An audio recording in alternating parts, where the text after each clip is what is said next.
इंधनाचा साठेबाजार रोखण्यासाठी एस्मा लागू, घरगुती आणि वाहनांसाठीच्या गॅस पुरवठ्याला प्राधान्य दिलं जाणार, नैसर्गिक वायूचा पुरवठा आणि वितरण नियंत्रित करण्याचेही आदेश। महाराष्ट्रासह बंगळुरू आणि चेन्नईमध्ये व्यावसायिक सिलेंडरचा तुटवडा निर्माण, एलपीजीच्या कमतरतेमुळे 1-2 दिवसांमध्ये हॉटेल्स बंद पडण्याची शक्यता, हजारो कामगारांच्या रोजगारावर आणि खाद्य संस्कृतीवरती मोठी टांगती तलवार। नागपूरमध्ये आजपासून व्यावसायिक गॅस सिलेंडरचं 90% वितरण बंद, फक्त अत्यावश्यक सेवांसाठी सिलेंडर मिळणार, हॉटेल व्यावसायिकांवरती आता चुलीवर अन्न शिजवण्याची वेळ। झाशीच्या सिप्री बाजार परिसरातून 524 गॅस सिलेंडरसह ट्रकची चोरी, ट्रकमध्ये 18 लाख रुपये किमतीचे गॅस सिलेंडर, पोलिसांनी अज्ञात आरोपींचा शोध केला सुरू।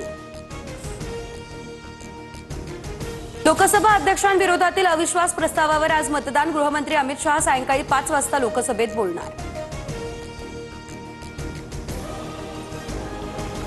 पुण्यात 10वी परीक्षेचे गणिताचे दोन्ही पेपर फुटले, परीक्षेच्या 3 दिवस आधीच एका टेलिग्राम ग्रुपवरती पेपर लीक, ग्रुप ॲडमिनसह सदस्यांविरोधात शिवाजीनगर पोलीस ठाण्यात गुन्हा दाखल। बुलढाणा या ठिकाणी महिला बेपत्ता होण्याचं सत्र सुरू, 24 तासांमध्ये जिल्ह्यातून एका विवाहितेसह 6 मुली बेपत्ता, 2.5 महिन्यांमध्ये 200 महिलांसह एकूण 289 जण बेपत्ता।